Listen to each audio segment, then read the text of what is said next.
say that that's something that both of them would have to work out personally.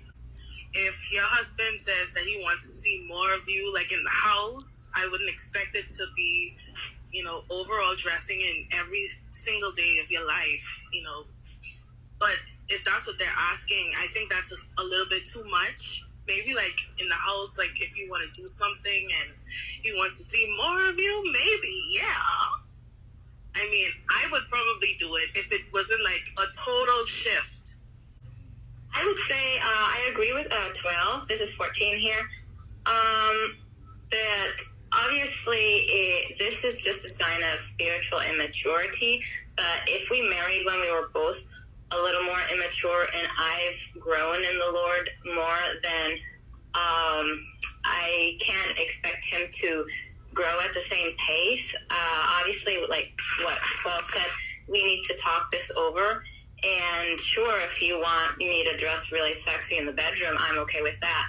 But I can't put my husband's desires above God's desires. So I understand God wants me to dress modestly when I'm outside and about and I'm with other people and other Christians, and I want to be a good testimony for the rest of the people in the world. So I can't lower that standard and say, sure, whatever you want, because I first of all belong to God, and that, obviously takes precedence over what my husband might want. Me personally, I don't think that it makes sense or that it's good. For the reason, I think it was number 12 and the one before said, whereas if you meet her a certain way, why would you ask her to? Secondly, I don't think that imposing your expectations onto another person is right or even cool or a good thing to do. I don't think that that's love. I think that's more just gratification to the point where you just want her to be or do what you want so that you can enjoy her and have fun with her. And that's selfish on a completely different level. Just thinking about everything. As you begin a relationship, keep in mind you're going in it. Both parties, none of you are perfect. So you may have a certain way about you. So say, for example, you meet the female, she's really nice, spiritual. Just two of y'all Christians, spiritual, okay. She kind of likes to dress, say, in tight clothing. I believe that in relationships you could grow together. So you could grow in the fact, whereas she would understand that, okay, I'm now dating so-and-so, and he doesn't like the way the tidy clothes look on me. And he said, because other dudes are looking and they're looking and they see exactly what you have, and he would prefer that only him in the future would be able to be seeing all of these things. So it, like I said, it grows and grows. So by the time as you reach the state to get married, everything would just come natural. So it wouldn't be a problem to like changing, switching up, because you're already started and you're already used to it. And plus, you've grown from each other. So it could be vice versa also with the guy, not dressing in fitted clothing, showing all his muscle, and girls are looking back, and your wife ain't too much into that because you're supposed to be hers. See what I'm saying? So I believe it starts from the beginning, when you first start dating, and you just work out through the problems, whatever the problems may be, and you grow from there. If the person isn't growing mature, they still holding back, they don't want to change, then you probably should reconsider going forward. I don't think any Christian male, doesn't matter where they are, with or without, I don't think that they would be supportive of that idea after explaining it that way and wanting to be honest with the request of the Lord. So the number before the one that just went, number 3, I kind of see where you're coming from. Okay, what I'm thinking is, if you get into a relationship with a person, right, and you consider, they'll grow in the Lord, and they'll change, so that it would be acceptable not only to the Lord but unto you. That's not only unfair but kind of optimistic thinking. Because what if she just chooses not to? Like you said, you'd have to stop, but then you would have invested a bunch of time that basically came to nothing. Instead, perhaps it would be a better idea to look for the woman that you actually want before you decide to pursue her. Like if she's wearing tight clothing, just say, okay, I'm not going to do that. Because what if you get in a relationship with her and she just is like, I don't really care for the things of the Lord, I'm going to wear tight clothing then. So it's best to, rather than expecting a change or expecting for someone to grow in the Lord, you look for someone who's already grown in the Lord, or at least at the same point of growth in the Lord as you are. I think that would be the best thing possible. Okay. Okay, go ahead. I'll allow the female to go first. Such a gentleman. Okay. The thing with this question you have to wonder is what my husband, I don't have a husband, I'm just saying, if my husband or it may be even a friend, if he is asking me to change the way I dress in terms of helping me to grow, or is he asking me to change the way I dress in terms of help me to go away from God? Is it bringing me to grow closer to God, or is it bringing me to go farther away from God? So that would be my main issue. It would be in terms of if he is asking me to dress appropriate for the appropriate situation, or he is asking me to dress inappropriate for a situation that is not appropriate before my God. So that would be my main issue in terms of how I would respond to my friend, my husband, if he's asking me to change a certain way I should dress. And at the same way, you got to be careful, like when you're approaching these women or the women, how you get them is how you keep them. If you're looking for a woman, I mean, I'm just saying, if she keep dressing the way if you catch her dressing the way she dressed, to the one, it could be hard for her to change the way she dressed. But if she's listening to instruction and wise counsel, believe you me, ain't nothing the Holy Spirit can do.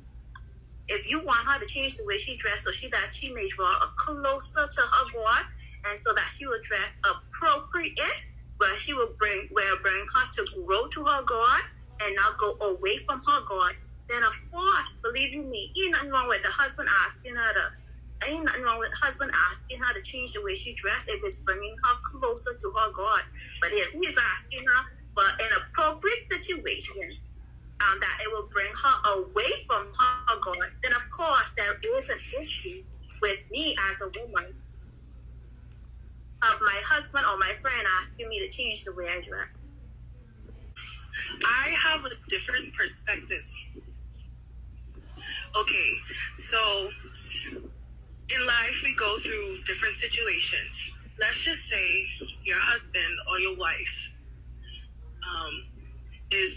has gone through an experience, be it whatever, and they might choose comfort over, fashion, or comfort over like looking sexy, or, dressing a little bit more attractive. And you as a spouse see that and you're like, okay, well, can you like switch it up, or can you get back to where you were, or can you, get to a place where you can dress more attractively? It doesn't have to necessarily be spiritual. It could just be situational, where the husband or the spouse, whomever, just wants them to dress nice. It doesn't even have to mean that they weren't dressing modest, or that they want them to dress immodest. It's just, it could literally just be something that simple. And I think in that instance, sorry, I think that I'll have to deal with appropriate. If it's appropriate or if it's not appropriate. So that would be the issue, right? Yeah, I actually, what I was saying was like totally aside from what you guys are saying. I wasn't like piggybacking or anything. Not to say that I disagreed with any of you said. I was just coming from a different perspective. So it's not just, a husband or a wife asking their spouse to dress immodestly, but it could just be something situational that isn't as serious or as big of a deal as, the immodest and modest thing. That's a good point to bring up. I think that's something that's established in the foundation of the relationship in the beginning. I think that's something that would be more in the dating stage of being a problem. After, obviously, husband and wife, that's when there's already a love established, and the dress is less important as far as it comes to attraction.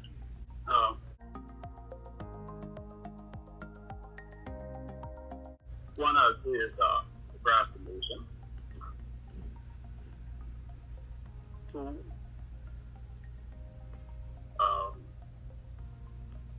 as I said, to be carry at time.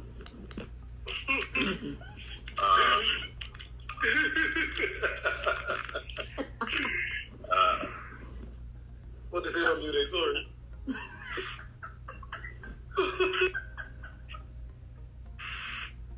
I'd say my third one is being emotional this or not showing emotions, meaning that you could be speaking to me, you could have a conversation, and it's not that I'm not listening, but I just seem as if I don't react pretty much. I'd say it's a thought. It's the third one. I think mine would probably be impatient, irritable, and I guess I'm always looking for a fight, even though I don't mean to, And irritable, I guess, stems from the fact that you like to have things work out just right, and when they don't, it bothers you, and that just ruins the whole day, not just for yourself, but everybody else. And I found that, I've been trying, to mature all that, of course, after years, but in a relationship, it just, would ruin every day, well, maybe not every day, but it would contribute to, not even having fun after a while. So that's something that I would say is not good at all. And thought of the last one, which is, I think, very important maybe for women to know about. I don't know if this is your situation too, but another one of my, probably bad traits in a relationship was being way too sarcastic sometimes.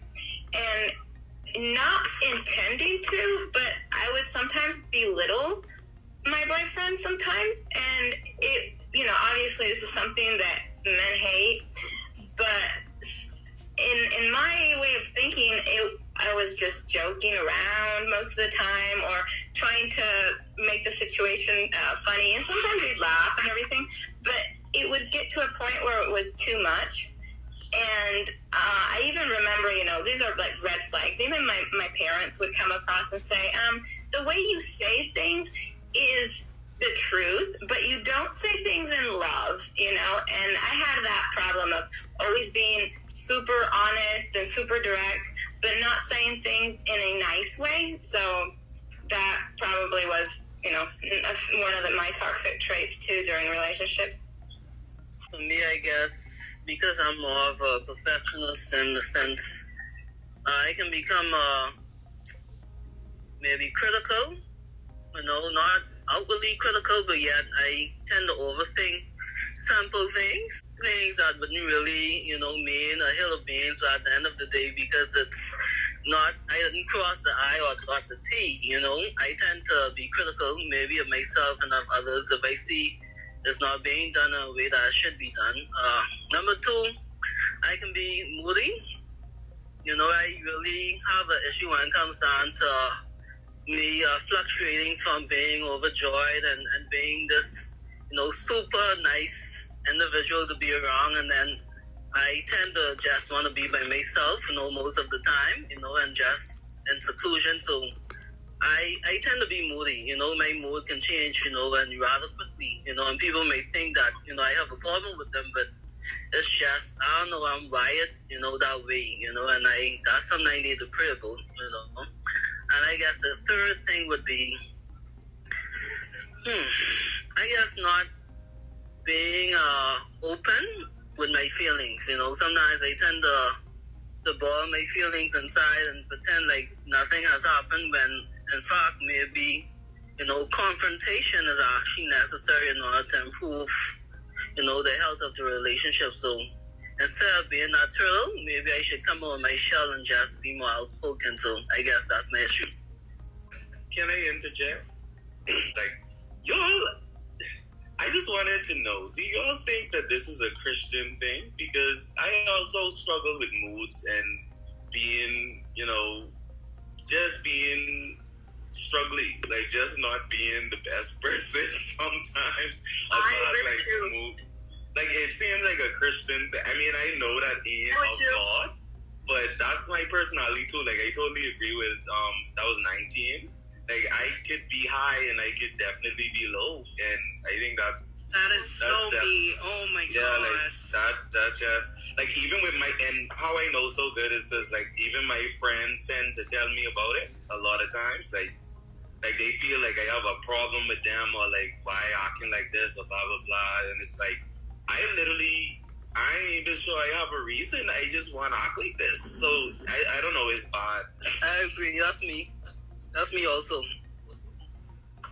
Yeah, I would say me too. I've been told I'm not bipolar, but multipolar. Yeah, I relate hard.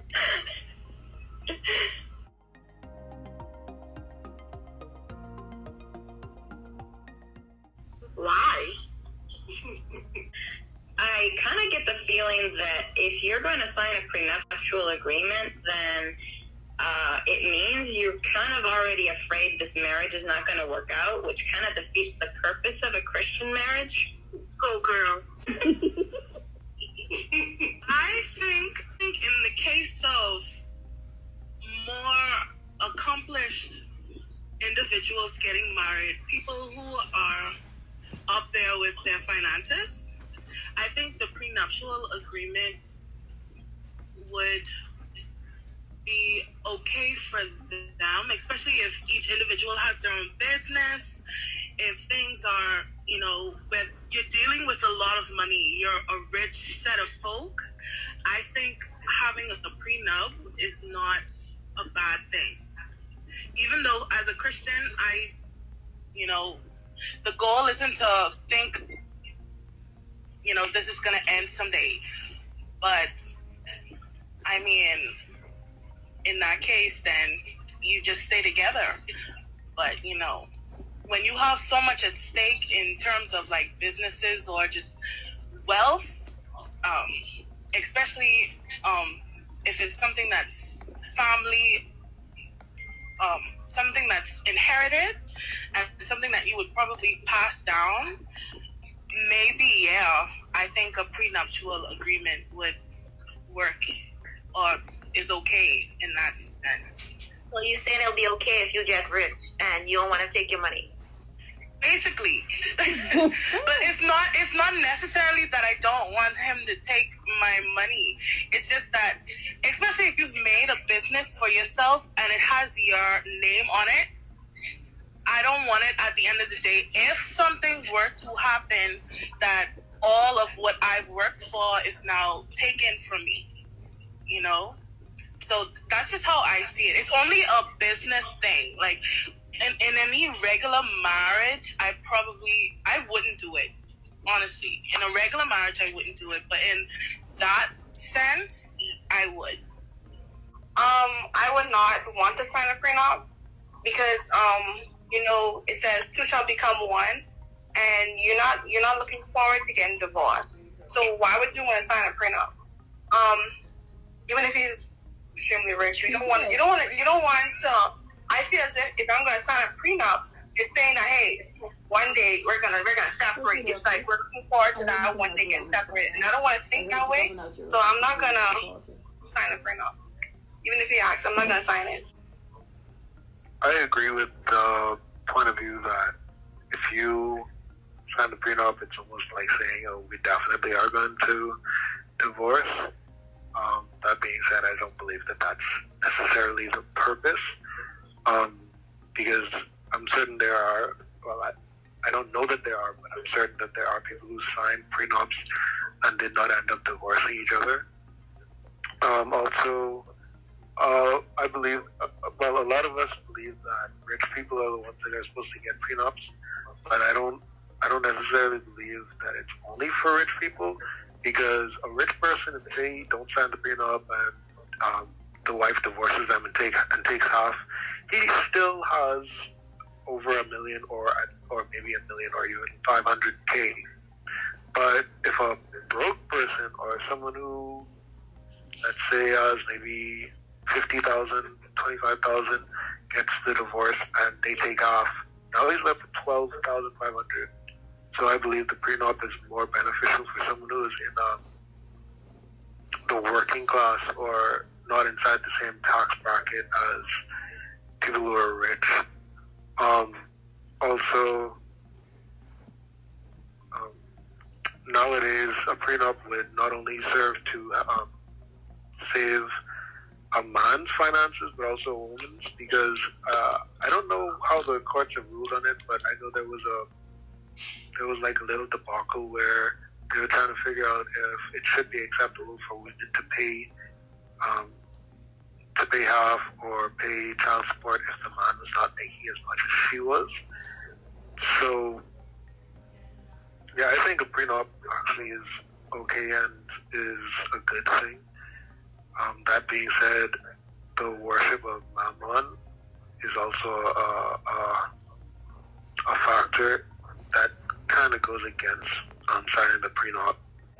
I think the issue is, because honestly, I'm going to be real and say that when I was younger, I looked at a prenup as, oh my gosh, like they're putting a kiss of death on their marriage. Like they're pretty much expecting it to end.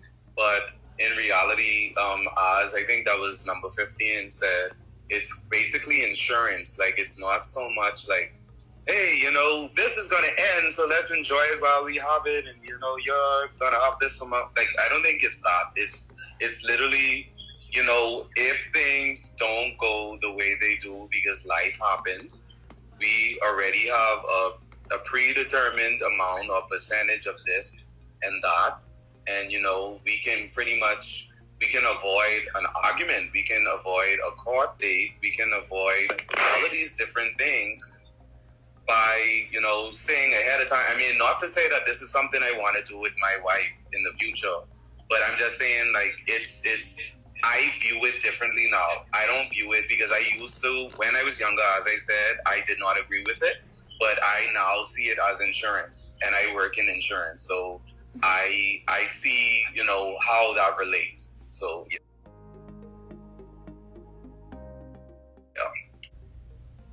Well, that's a deep question.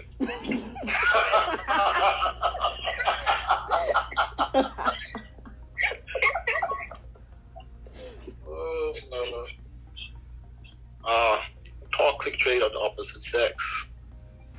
Sometimes, going back to the previous questions, sometimes the male wants to be the pursuer, and I guess some forward ladies that would come and push themselves on you. Slide your DMs. Slide them names. So you know how it is. But just be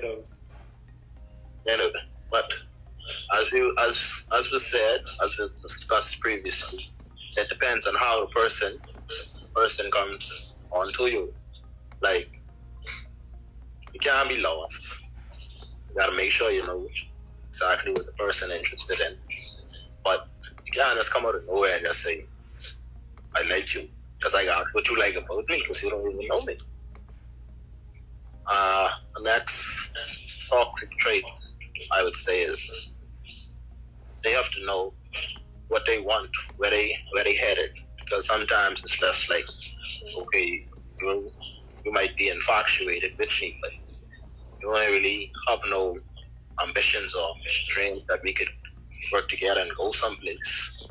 Or it's just you looking at me and I looking at you. That only can lead to things that we shouldn't be doing. So you have to motivate me mentally.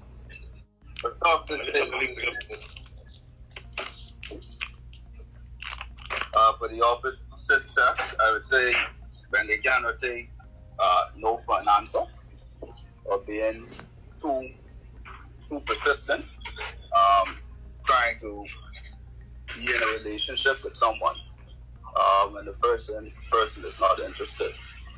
I'd say it's the toxic trait. That's a loaded question, right? I would say a lot of what I've seen is allowing her friends and their girlfriends into the relationship. And I'm not saying like you should be isolated, because it should take more than just you getting to know a person. But when you bring Nene and everyone else in your relationship, and it becomes like your girlfriends and then, the guy, and they would start dictating the relationship. I've seen it with so many people, and even just sitting down at Starbucks one time and hearing the girl share everything about her personal relationship with a guy with a girlfriend, and you letting outside people come in, and that translates into marriage sometimes too.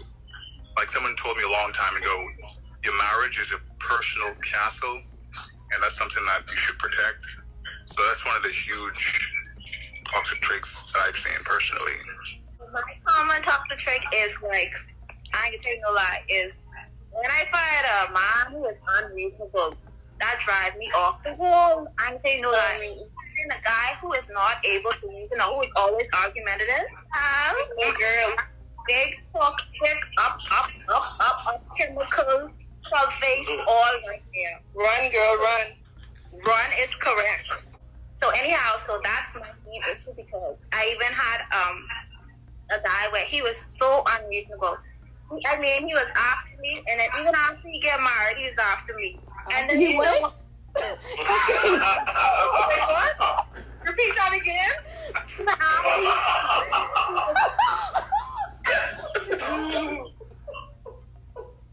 I say something wrong with this man. I say, he always wanted to argue with me before he get married. Now after he get married, he'll argue more with me. You think you're gonna get me now? Okay. He was married, but why he's not trying to yell at you? That's what I'm trying to say. He unreasonable. He ain't the one girl. He's telling me he need a boss. Something wrong, because I think that's a big toxic trait. You want somebody you could reason with. Right. Unfairness and/or lack of reciprocation, insofar as like a lot of women, women are hypergamous, so let's say she works at McDonald's or Wendy's, and I'm not saying that to say that any job is lesser than another job, but he looks at a man that is in a higher class of living, and he makes more money, and she's more attracted to him, and she would be attracted to someone who's making less money and in a lower class of living. That's the simple way of explaining it. And so, unfair and unreciprocating insofar as a lot of women will say that men do not express themselves. If they ask them to talk about their feelings, they'll say no or whatever. But if a man, a lot of times when a man asks a woman, how are you? She says, I'm fine. And that's basically all they want to say, because they want you to coax them into explaining how they feel. And that's kind of unfair and not reciprocating. Furthermore, you'll see like a fat woman wants a man who's muscular, a woman who's not very educated wants a man who's highly educated. And if we're talking Bible, the Bible actually says to be equally yoked. So, yeah, that's to me a toxic trait, because if I'm even going deeper, disagreeable people when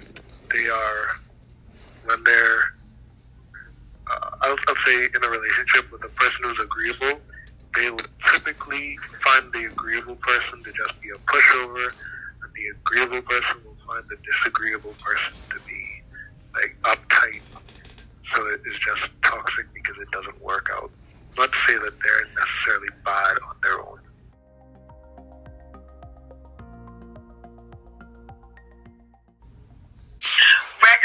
recreational drugs. It's a no for me. Like, period. I don't even have an open mind to this. This is just something that is unnecessary. Aside from the Christian values, it's something that we don't need as human beings. And it's not something that is looked at in a positive light. I just think it's a no. We're talking about marijuana and like popping pills and all that sort of stuff. I'm really against Western medicine or pharmaceuticals typically. So just even popping pills that are actually prescribed, I'm not really with it. But that said, marijuana, BD, ganja, all that stuff, no, because first of all, it smells bad. Secondly, it's not very good for your health. I do know that they say weed has certain medicinal uses, but we have survived without using marijuana to heal anything. So I don't really entertain it as a good idea at all. Smoke and pills and all that stuff, no, I can't entertain that. Okay, in the sense of smoking and drinking, I am against, but if you have to, health-wise, take pills that is prescribed, then I guess I'm okay with that. I am completely against drug use. If it's pharmaceuticals, like, we went to the hospital and, the doctor said you need to take such and such, cool. And maybe, I feel like you don't see this every day, but let's say the doctor said, hey, take some marijuana tea. Okay. I think we should still get a second opinion, but okay. But yeah, I'm not with the recreational drugs. I think we could do a splash of wine or champagne like on a very special occasion, but I'm not about the recreational drugs thing like that. I'm not making room for that in a relationship.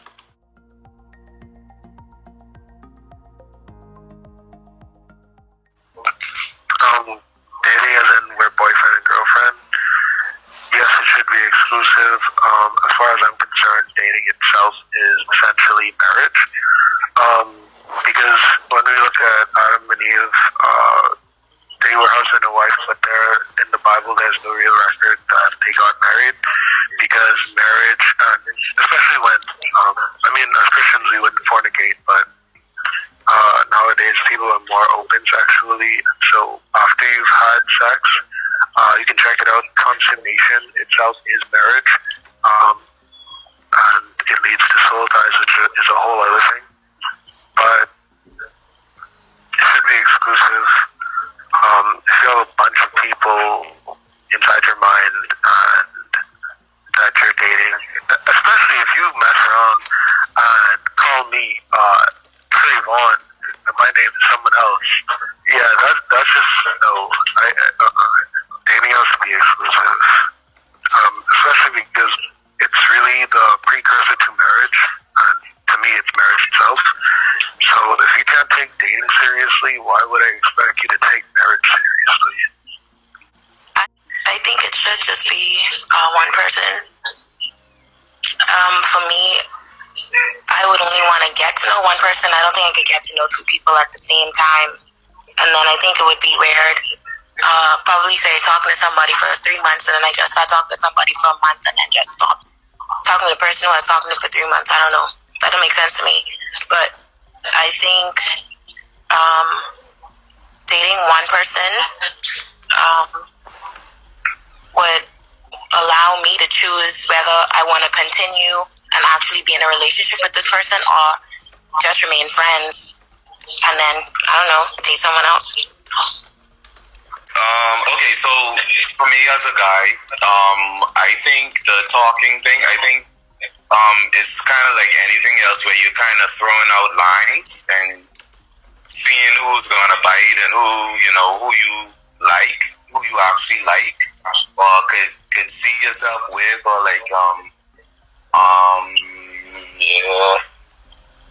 You know, could see things progressing. And if we're talking like dating, for sure that should be, if you set the grounds that this is exclusive, I mean, it should be, if you calling this like you're like literally dating, it should definitely be one person. But like, I think the talking stage, there's room for conversation there, because I don't think anyone would just literally, I mean, I guess speaking for myself, I don't think I just like be hailing up one single woman. I mean, you would be interested, but I mean, I don't know if y'all know what I mean, but yeah. Dating is often misconceived as an actual relationship, and it's not supposed to be something where the person is fully committed. The full commitment comes in when you decide on one person and you say, okay, I'm going to be in a relationship with this person after realizing through the dating period that this is the person that I want to be with. I personally think that you should probably date with one person in mind, with one person, but it is not a problem if you decide not to date exclusively, because the purpose of dating is to get to know the other, to get to know people and to find things in those people to say, okay, whether or not I want to be with that person. And I think society, in a way, this is my opinion, but I think that society has mixed those meanings. So people often perceive dating as being in a relationship with that person when it's not really so. And I definitely agree with number 12, and I stand on that same issue because we kind of conflate, the whole dating process, and we confuse it, whereas the initial point of dating, I look at it as an independent interview, So you go on this interview and you try to get to know each other and all of that. It's not really something that you say, I'm committed to justice, because if I'm looking for a job, based on 21 too, you kind of want to see what your options are before you commit to that job, so you're not just going to say, okay, we're dating, that means we're automatically exclusive, we grow. We go towards that. So I look at it as an interview. I don't go in with all of my heart in one basket. I weigh out the options and then I make my decisions at the end of the day. So I agree with number 12 and I agree with number 21. How will we compare relationship to a job? I think even before you started dating someone, you should know what you want in a person. And I think you should be spiritually and mentally and emotionally mature enough to know who you are as a person and what type of person is going to be best for you. It's someone, I remember a book I read, for some reason I'll leave the title unknown, but the author was like, imagine you've dated so many people in your life, like how the world would date, and you're standing there as a guy and you see your bride walking towards you, and behind her is every guy she ever dated. And like, you do bring in past relationships into your marriage, or even if it's a guy, imagine you as a young lady, you're walking down the altar, and behind the guy that you're going to marry is every girl he's ever been with. And when you consider the scripture, the Bible, or even how, I know we live in different times and all of that, but the concept of dating isn't even a Christian kind of concept, The same way people use recreational drugs, it's like dating is for some recreational purposes. We're just having a good time. You don't know this person, and I know all of us have seen it. Like, you were saying, hey, what is this girl doing to this guy? Like, does she know what kind of person he is, or what is this girl? I mean, and it's like when you're in a relationship, you don't see things that are so obvious because you get infatuated. Someone mentioned infatuation. I think we all know about dopamine, natural chemical in our brain that release and give us that feel-good feeling. And when you have all of that going on, like when you're dating multiple people, like there's a clarity in your decisions. So I don't think that's a good idea at all, to be honest. So the first thing you should do when you walk into any relationship or any dating space, you should clearly present what dating means to you, because it's obvious people have different definitions. So you should just be upfront. Hey, this is what I'm thinking we're going to go, or this is what I'm thinking is going to happen between us. And also, I think it should be exclusive to an extent. I don't want to be, quote unquote, dating someone and I know that they're having some type of conversations with someone else. You know, as Bahamians, we know, okay, you talking or you dating? We all know talking is one thing and dating is another. So if we talking, yeah, you could talk to whoever, you know, let's see, because you don't want to put all your eggs in one basket. You talking to Sally, Bob, and May, like, find out who's better acquainted for you. And then dating, I feel like that's where that added step of exclusiveness comes in, because I'm saying, hey, I think you have what I, quote unquote, would like to, you know, pursue or whatever, and I want to see where this goes. And we should not, I mean, it's okay to go into it to say, okay, I would like for this person to be the one I marry, but we shouldn't just say, okay, we're dating, we're going to get married, so this is what you need to do. No. If we're dating, yes, we will all want it to end with that goal of marriage, but I think we should take it one step at a time, see where this goes, see where the road leads us, quote unquote, and in the end, you just might not get married, but you might end up with an amazing friend and a lifelong, beautiful friendship that can definitely help you along the way.